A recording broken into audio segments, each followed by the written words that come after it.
Hey guys, this is Cora and I'm filling in for Scott Tarpley.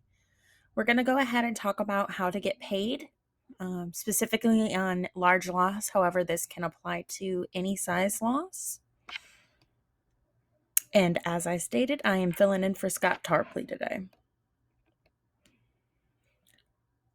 So, a little bit about Scott. Scott has been in the industry for 40 plus years. He has served on quite a bit boards and is definitely a pioneer of this industry. He's a great go-to person. Always feel free to reach out to him or any of us. He is a great person to have as a mentor. So a few of his titles is he's the CEO and president of the Drying Team, Disaster Equipment, and Restoration Training Center. He is an IICRC Triple Master. He served as the past technical advisor for the Commercial Drying Specialist Division, past board of directors on quite a bit of things. As we joke now, he's semi-retired, but he is still an expert witness in insurance civil cases as far as restoration. So he's, like I said, he is a great, great mentor to have, and never don't hesitate to reach out to him. A little bit about me. I've been with DEI since the beginning of January. Scott acquired me. I'm Spencer Hess's protege. Spencer Hess is most known for serving on some of the first water standards, as well as having 13 patents and inventions in the industry, including the diesel desiccant. So I'm their go-to person when it comes down to diesel desiccants. So feel free to always reach out to me in regards to any kind of equipment or using the right dehumidification for the job. That's kind of my wheelhouse.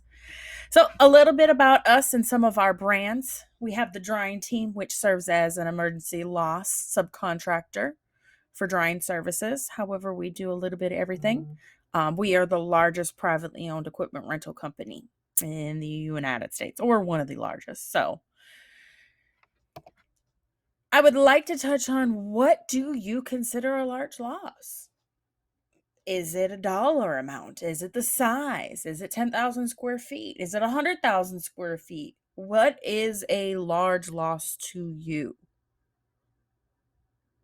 Is it something that you may have to go into your credit line on to be able to finance to execute the job? A large loss, I would say, is quite different for every single type of person. 10,000 square feet or larger may be a large loss to some, whereas 100,000 square feet or not may be a large loss to some. My point is, not everyone will consider the large loss the same. It may be based off of the customer, your current capabilities, or the sizes of the building.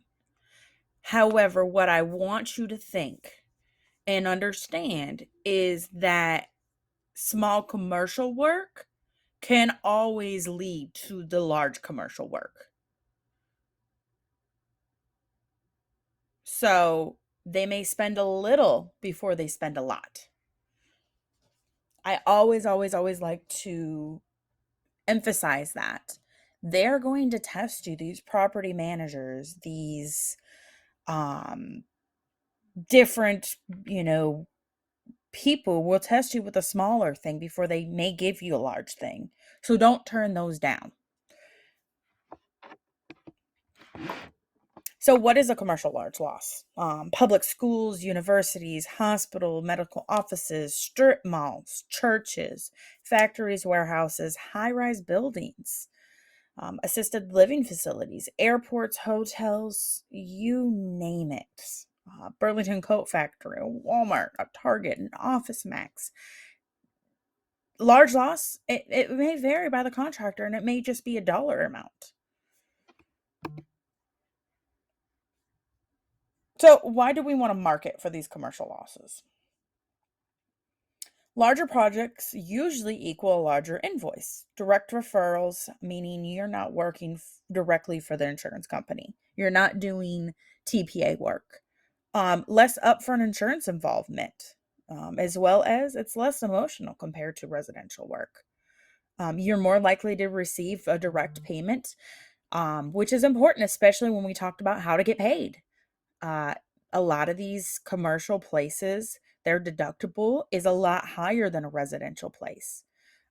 So the more commercial work you do, the more you'll get.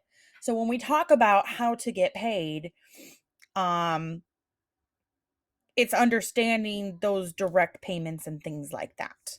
Don't be afraid to ask for a direct payment. Um, you may be surprised. You may get it more than not, and it never hurts to ask. Um, Now we're going to talk a little bit about how to market for those commercial losses. I know I will be echoing a little bit about what Dick speaks about, so I don't want to step on any toes there because he's your go-to person.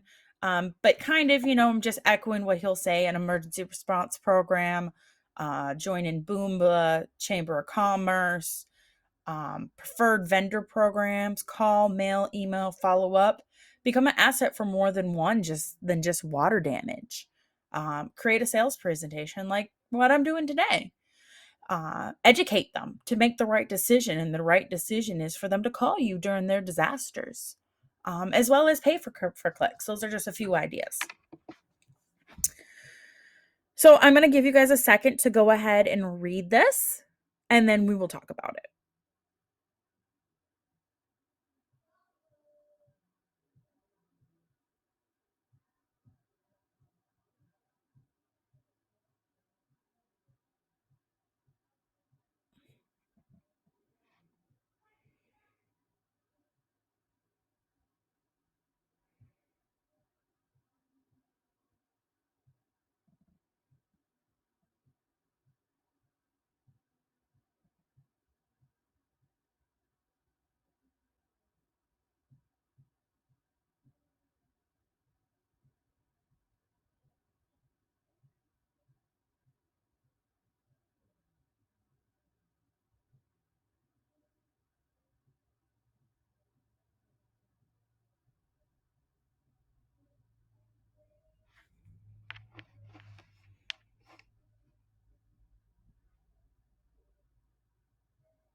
So a few things I want to touch on here.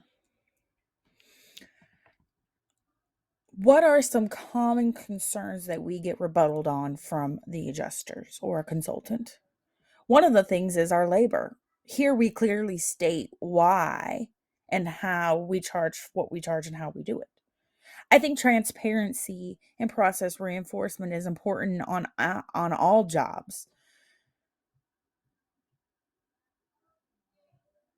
They look at our labor rates and they want to know why we're charging what we're charging. And to be able to rebuttal them and explain to them and educate them on why we charge what we charge. It's important that supervision not exceed 1 hour for every 5 hours of working staff, or one supervisor for every 5 workers. Several vendors had to one ratio or supervision exceeding workers. If I'm going to put on 10 supervisors and 2 laborers, there's a problem with that. And you got to look at this as it's a bill that you would be paying. Contractors billing the work at a higher rate. Technically skilled workers should provide the documentation support in their individual qualifications, such as technical certificates. If one of your technicians are billing at a higher rate, tell them why. Be transparent why. Provide it to them before they even ask. If I have technicians that have their AMRT or their OSHA and things like that, I'm billing properly for those certifications. It's very important to have a daily sign-in sheet with all the workers' names printed clearly in the time of arrival and the time of departure. Even them signing it is extremely important. You would think a clear documentation of a spreadsheet would look nicer and be more presentable. However, that can be easily fabricated. Whereas when you have the different signatures and the different writing, it shows authenticity. It shows that it is real. We think of a sheet of paper that has a coffee stain on it or is wrinkled or has been written on. We don't want to present that. But no, we do want to present that. that shows the authenticity of it. We can show that it's been used, it's been handed across and things like that. So keeping the paper that has been written on and the coffee stains, those are all important details to be showing and to be transparent about. Do not just use a simple spreadsheet where you're writing it down itself. It does not look real. It does not look authentic. Transparency is the biggest thing here, especially when it comes down to labor and your documentation. You may have made a mistake, and that's okay. Surprisingly, sometimes those mistakes can be a good thing. Well, I'm sorry, I should have charged you more, and I didn't. I'm going to go ahead and let you guys read this for just a second.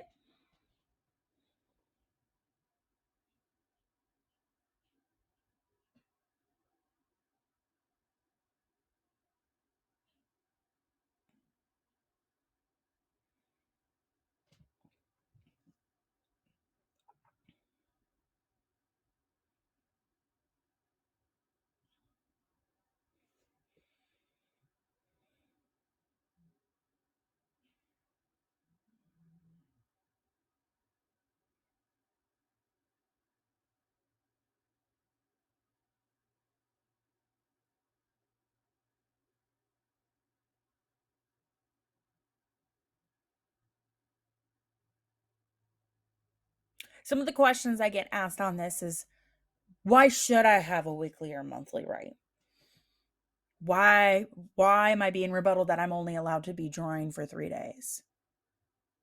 It is very important that we talk about the equipment. And more importantly than the equipment, the readings. Because that equipment is where you're making your money. That equipment is where your profit margins are. If you did not document, it never happened. Taking pictures daily of the equipment being in use. Documenting that a customer may have shut a piece of equipment off. That's why it may be taking longer for it to dry.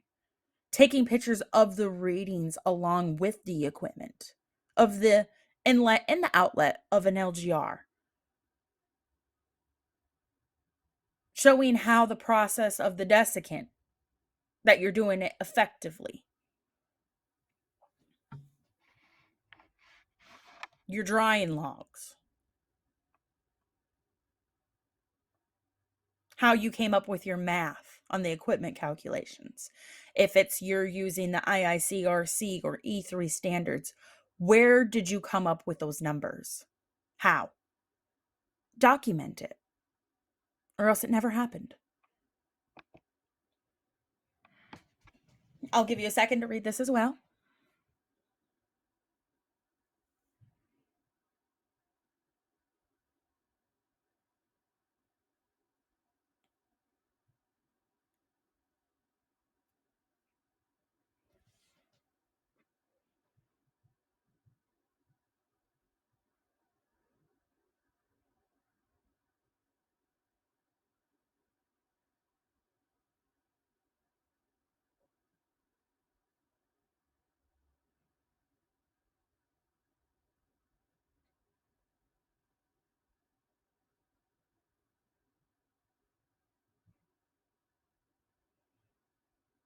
All right, so let's talk about materials and consumables. Materials should be tracked daily, uploaded into whatever process, if you're using Company Cam or Clean Claims or whatever software you use, or even just a picture of it on your iPhone.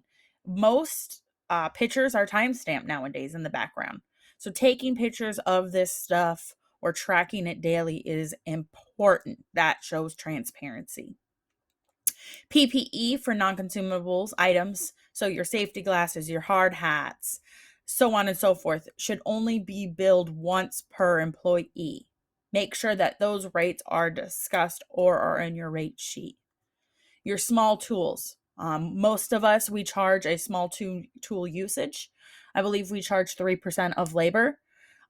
Make sure you're not charging them for the brooms and the trash can separately, and make sure you're only doing it on your working labor, not your supervision labor.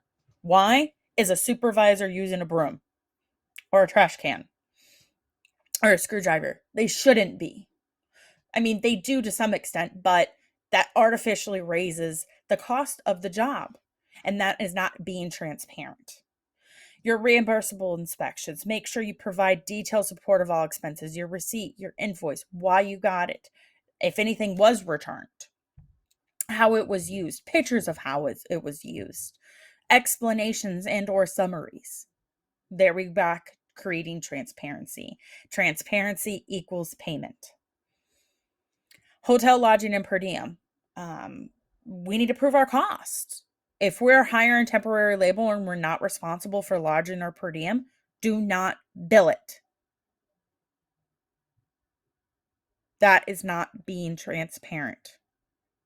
This has been found on a large effect of work, and it may not be owed.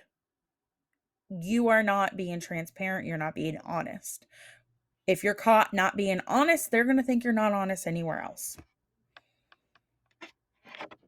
If you're paying for it, you can typically charge the customer for it along with a markup. Typically, it's all about that transparency. What did you do? Why did you do it? And how did you do it? And when did you do it? I'll give you guys a second to go ahead and read this as well.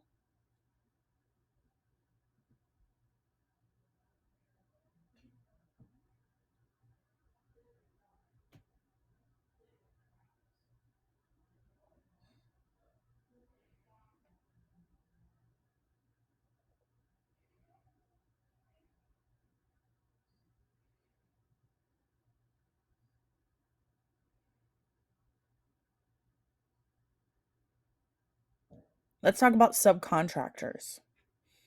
It's okay to have subcontractors and other GCs per contracts. The cost is to be tracked as cost plus 20%. However, some contractors are billing the subcontractor work as their own in their rate sheet. And if the work is being engaged, they're billing for hours and along with overtime hours that are artificially increased to increase profit. Let's talk about overhead and profit. Overhead and profit should not be allowed on EMS work. Some vendors have it in their contracts and some do not. The rates on time and material rate sheets are already burdened with overhead and profit and therefore should not be marked up again. I'll go ahead and let you guys read this one as well, and then we will discuss it.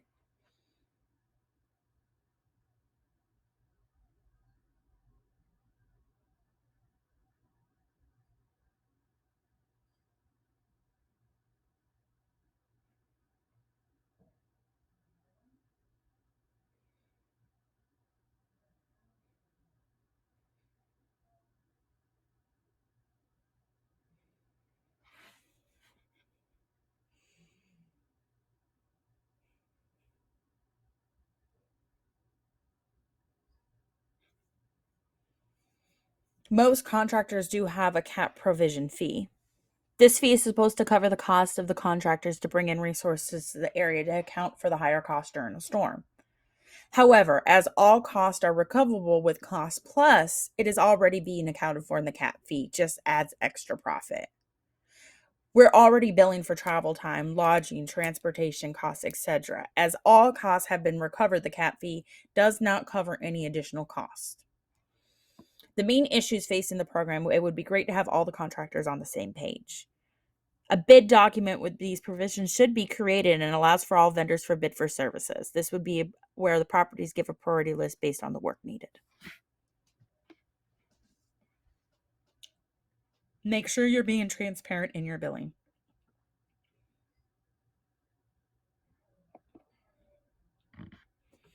Let's talk a little bit based off contracts and agreement and work authorizations.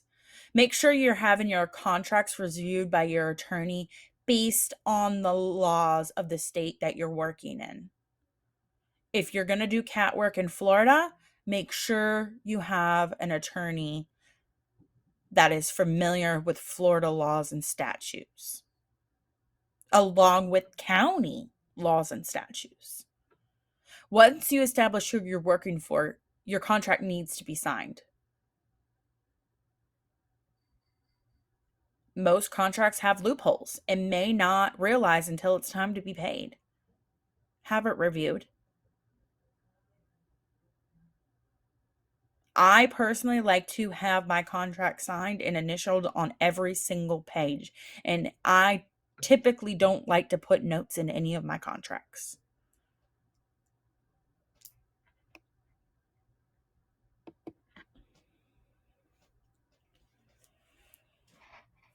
Are you using a 1 or 2 page or 3 or 4 or 5 page contract? Are you doing a virtual contract? Are they signing on your iPad? Are you sending them an e-signature?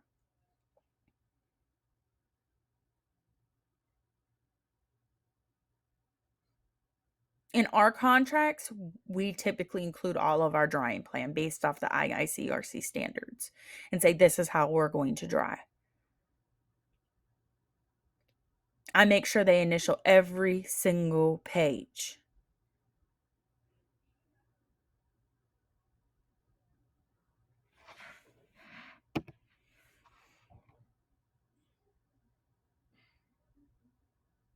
What makes a contract legally binding? Well, every single blank must be filled in. If it's not, it's subject to being voided.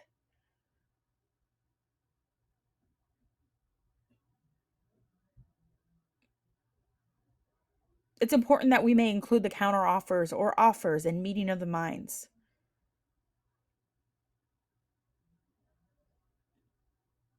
Obligations and conditions of the contract should be considered: performance, payment terms, liabilities, as well as breach of contract. Make sure you're reviewing your contracts.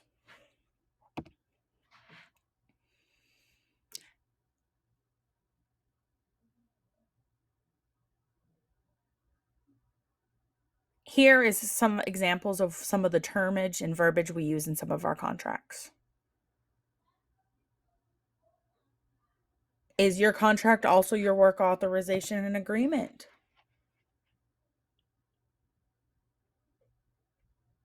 Like I stated, make sure you know who you are working for. Let's talk about a residence.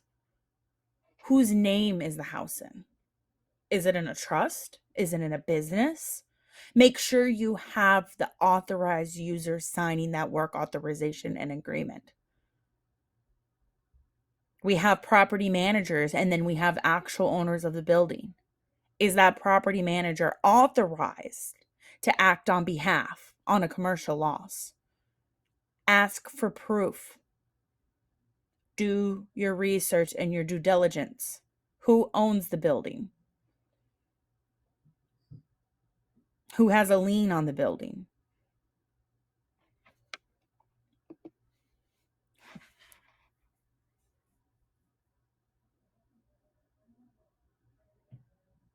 Work authorizations, terms, and conditions. Go to the very root of the contract. The breach of these terms gives the right to repudiate the contract, allowing the other party to disengage the contract. Understand where your loopholes may be in your contract.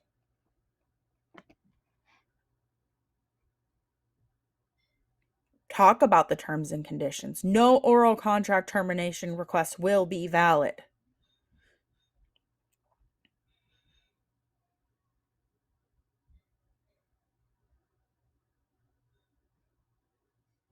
Understand that early termination were to occur, the customer is fully responsible to the contractor for payment in the full.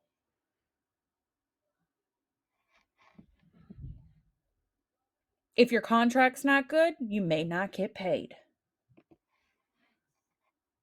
Let's talk about actually completing the deal according to the terms and conditions given in the contract. The contract is there to protect the client and us. So make sure you're doing the performance and the things that are needed to do to complete your end. Your work authorization performance. Issues happen. Things happen. Make sure you're writing your scope effectively. Make sure you're getting your change orders effectively. Make sure you're monitoring, making sure you're efficient, making sure your goals are set, your improvements done, making sure that you're actually able to hit your goals for your drawing.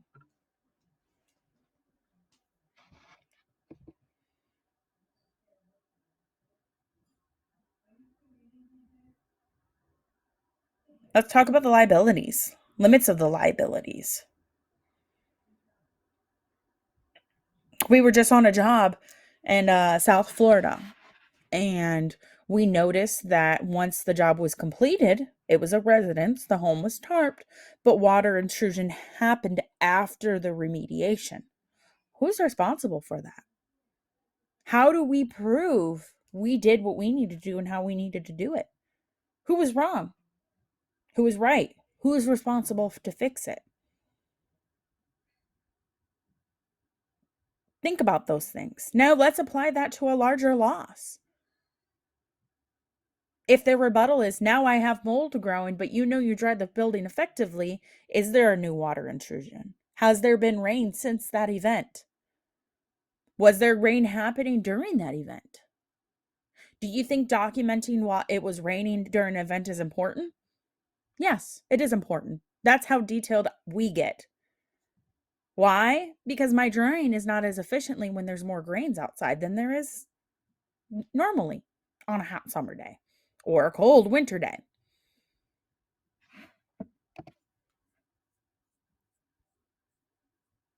Let's talk about payment terms.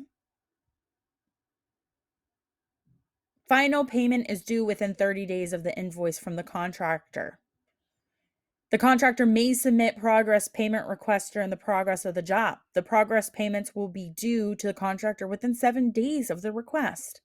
If I'm in a large loss, I know what my burn rate is on day 4, and I'm going to put in a progress payment or a draw request. In the event the payment is not made when due, the contractor may cease or slow work.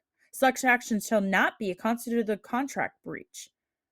Pending dissolution of any dispute, payment shall earn interest at 1.5 per month or the highest amount allowed by law, whatever is greater. Don't be afraid to stop work if you have not received payment.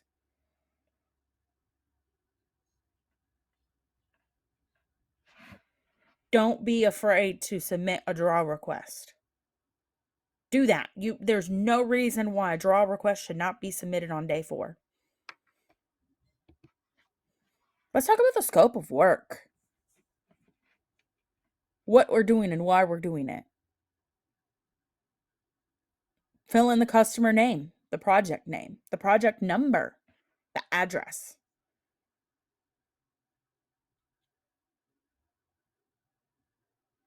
The customer met on November 14th to evaluate damages due to water intrusion. For initial site of inspection, the following items listed on the scope of work we agreed upon are drying plans and or fire, smoke, and odor services attached. That's where I attach my drying plan. My drying plan is based off of the IICRC standards and or E3 standards, however you like to go about that. Your daily rate sheets and schedules for your labor, equipment, materials, and consumables attached and signed. Every single page initialed. Any additional services items required to remediate the property may be added after full inspection of property within 48 hours of initial inspection and will be outlined in writing, which may include emails. If you have a phone conversation, follow it up by email. Hey, Mr. Smith, we seen that equipment has been turned off in unit number 112. Can you please inform your tenant that equipment needs to remain on, however, additional days of drying may be required and or microbials may grow. Hey, Mr. Smith, I'm following up our phone conversation that we just had on November 14th at 5:30 p.m. It said blah, blah, blah, blah, blah. Document it. Because guess what? If you do not, that phone call never happened. Let's talk about lien laws. What are the pre-project notification requirements? Do you know when your deadline is? Do you know that you should file a lien? Deadlines may be different if you're a GC versus a sub. Use deadlines to your advantage. I can't wait any longer.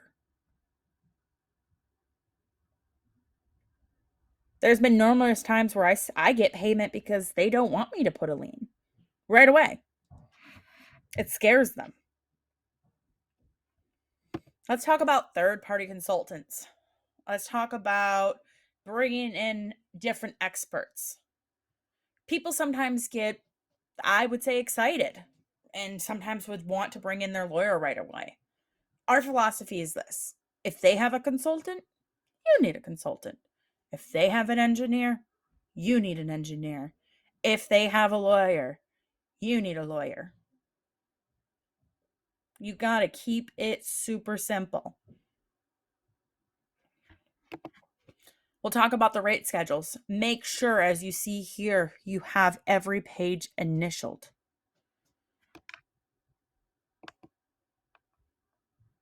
Change orders. When do you need a change order? When is it necessary? How do I know that it's legally binding, that they accepted it? If you add equipment, change order. If you demo another wall, change order. I like to communicate with my client as the project goes so that there's not anything that's not transparent. They should be almost annoyed of me by the amount of communication that I do. If I did not communicate it with them, it never happened. Change orders equal transparency. Don't be afraid to have these change orders via email or wet signatures. Make sure you're doing it according to law and what is or was not allowed based off your state and or city or county. Don't be afraid.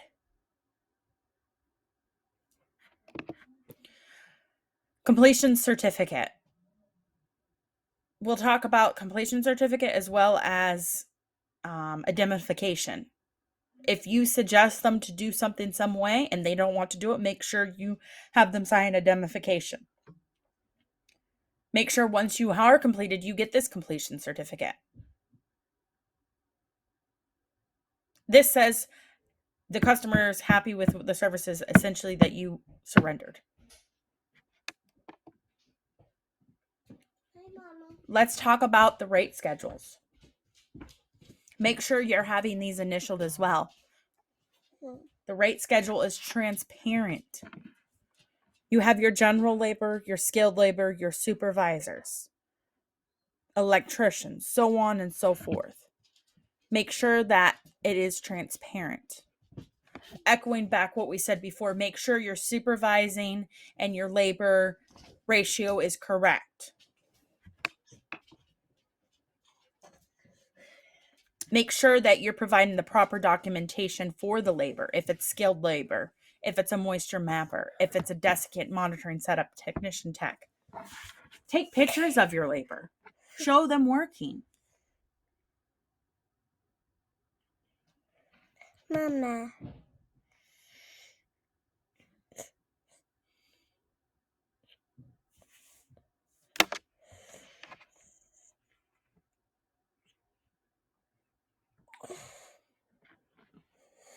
My team creates transparency throughout. If it's text messages, if it's emails, if it's a phone call, we document it. All the way down to an assistant who's working on the job.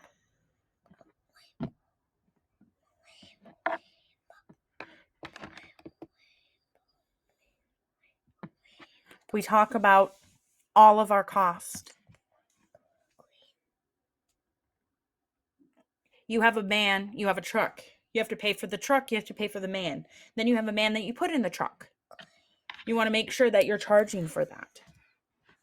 You're also creating transparency.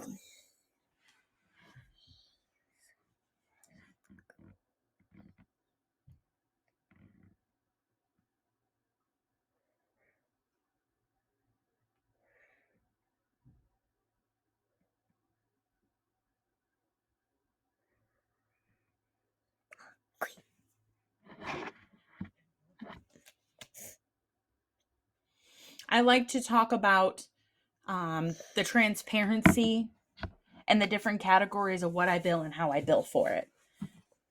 Your phase one is going to be your drayage, the delivery of the goods and the services, which is your sum charge, your emergency response charge, your dispatch, and your mobilization. You have your labor. You have a van and a truck, port to port, time of dispatch, and the different labor categories. You have machine time and extraction. You have machine time with truck mounts and vacuums, extraction maintenance. You have your carriage, your haulage, your removal, and your debris. You have your material charge and your unit cost. You have your equipment usage, which is your drying. You have your equipment monitoring, a kickback because it should be included in the equipment, separate from the usage and the monitoring. Moisture readings at a minimum charge. Let's go, DJ. If you have an in-plant charge, such as cleaning big rugs, plants, content, storage, make sure that your bill is telling a story.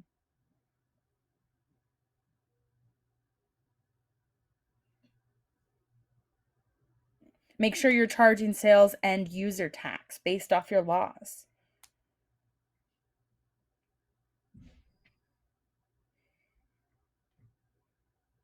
Make sure you're charging for your furniture manipulation. Any adjuster, they already know what needs to be done.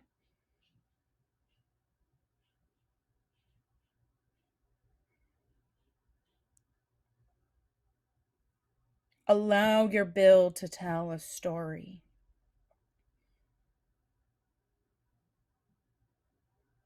Like it is a narrative. If the bill tells a story, it then makes sense. Alrighty, guys. Well, feel free to reach out to us if y'all have any questions. Me and Scott are more than happy to answer any of your questions. I am Cora Alexander, and I'm filling in for Scott Tarpley with Disaster Equipment for the Crest Network. Here is my personal cell phone number above. And then to reach Scott Tarpley, you can give him a call at the 1-877-RENT-DEI. Feel free to check out our website at rentdei.com. And as a part of the Crest Network, we are always happy to assist you in anything that you may need, big or small. We're always around. Our phone hasn't been off in 40 plus years, as Scott likes to say. Y'all have a great afternoon and a happy Tuesday. Bye-bye.